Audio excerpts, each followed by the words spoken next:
Yeah, coming off the bye week, I thought it was a really good week for us. Honestly, we went Tuesday and Wednesday, kind of shorter practices, but emphasis on development. We got a lot of young guys on this roster. I mean, and they got those guys a ton of turns, and then some of the guys that have gotten a lot of reps through this season, a little bit lighter on their load to get healthy and whatnot. And so focused on that Tuesday, Wednesday, give them a few days off, focused on some school, maybe get a little deep breath away.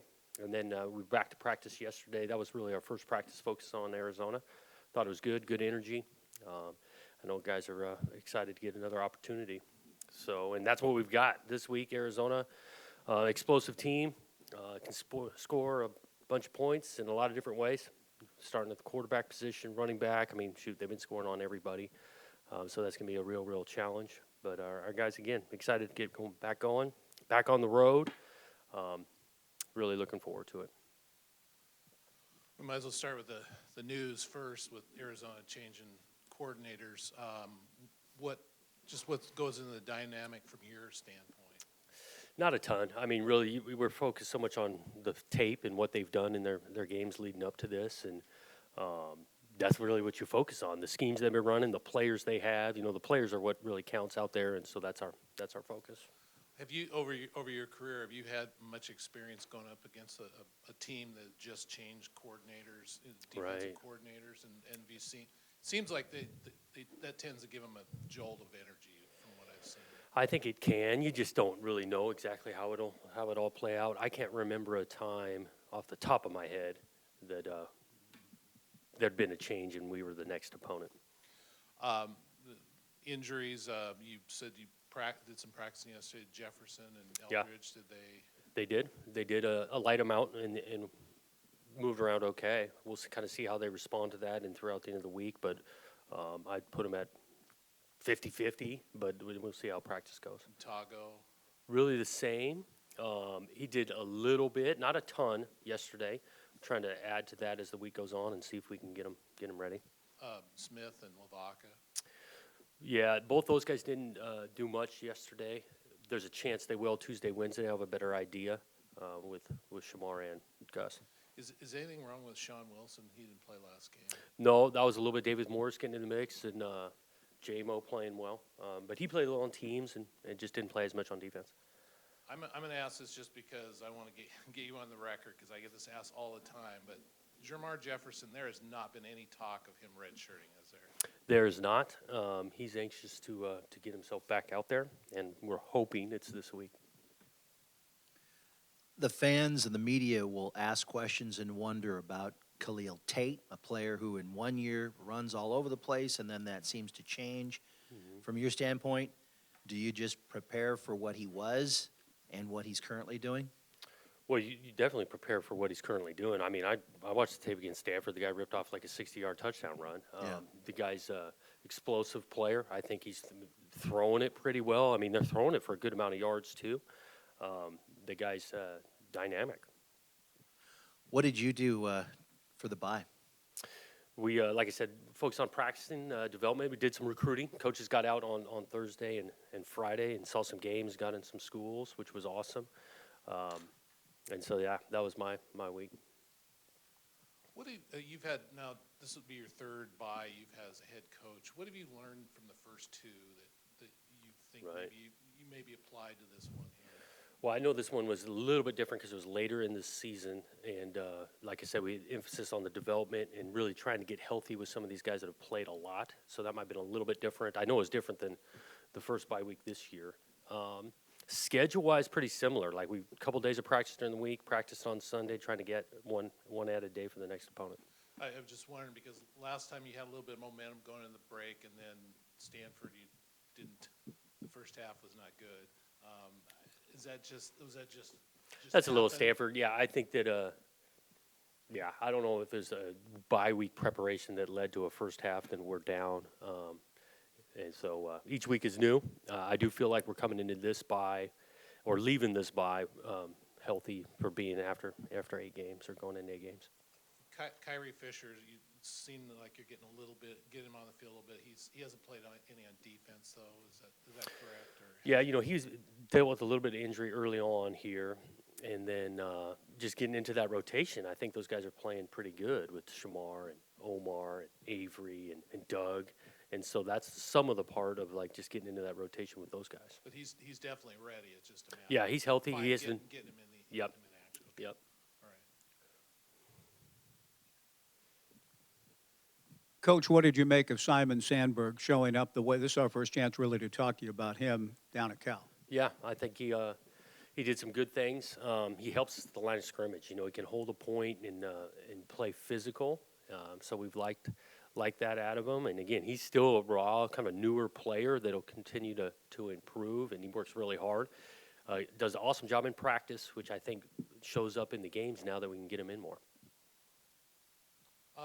This a little bit off the game, but with receivers, I know a lot of people fixate on the receptions and the yards and all, but blocking's obviously a big deal with the receivers. Who's your best blocker from the receiving group? Yeah, I think a lot of those guys do a good job. I appreciate Hodgins being a huge piece in the blocking game because he does get a bunch of the balls.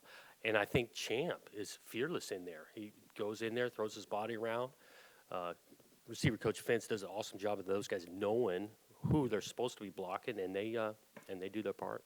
As a coordinator or even as coach here, have you ever had a receiver that maybe wasn't the greatest, as far as catching the ball, but you just couldn't keep him off the field because he was such a great blocker? We used to do a bunch of personnel packages, and so we'd put some guys in, like run plays that we knew they would be doing some blocking.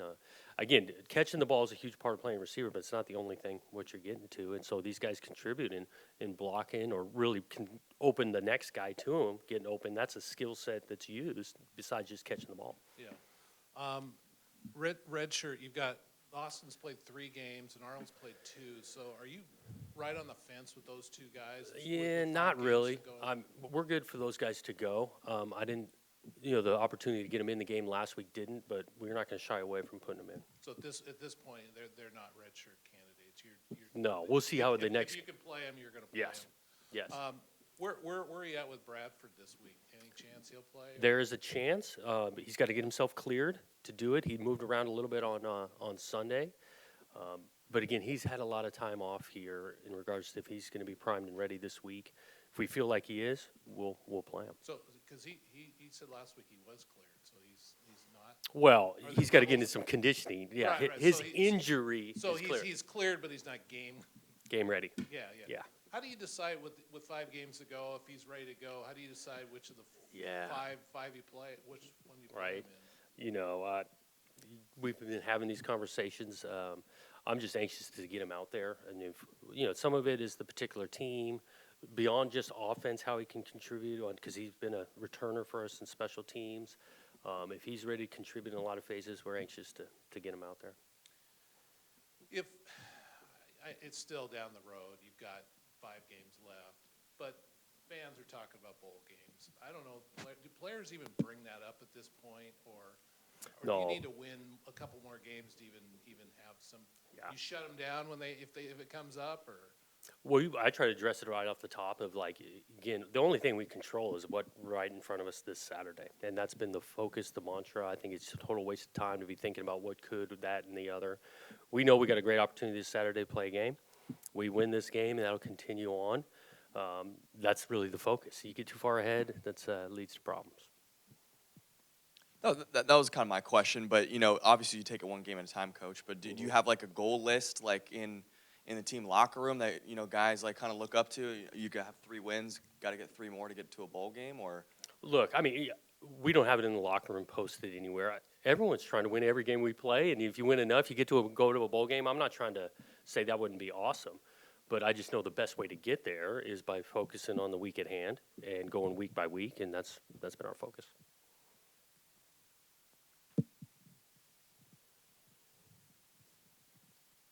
I know Nick asked about, seeing a team that you haven't been a team that's made a change or the next opponent, but what do you do? Do you plan for Arizona's defensive schemes the way they've always been this year? That's the approach we're taking. I mean, we're going to watch the tape, and again, I think it's just hard to make wholesale changes in whatever 6-day span. So we're planning on seeing what what they've put on tape and be ready to make some adjustments if it's different in the first quarter. And what does Arizona like to do and want to do from what you've seen offensively? Offensively, well, they got a nice mix. I mean, they can balance in regards to throw it and run it. Got a dynamic running back. I think they're playing two quarterbacks now, which do have two different skill sets. The offense isn't totally different when the other guy's in, but they can score in bunches. I mean, you just look at their stats and the tape, and they present some problems. And to piggyback on Nick's question about receivers, it reminded me back to the UCLA game with Isaiah and becoming an instant DB when you can't make the catch and he slaps the ball away. Do you work on that, or is that just something that coaches will remind receivers? That's an instinct. That was an instinct by him. We don't totally work on batting the ball down in that instance. We do talk about if a receiver's running a go route and the ball's not in a space where he's going to catch it, DB has a better chance. You turn into the DB. And that was a huge play in that game. First drive, I think it was second or third play. He broke up a turnover, ended up scoring on the drive. Has Anjay been able to do anything on the field? No. So at this point, with 5 games left, he's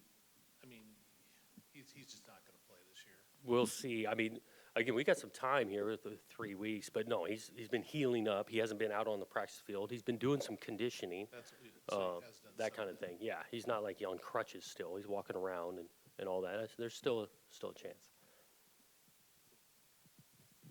Any other questions? Okay. Thanks, Coach. Thank you.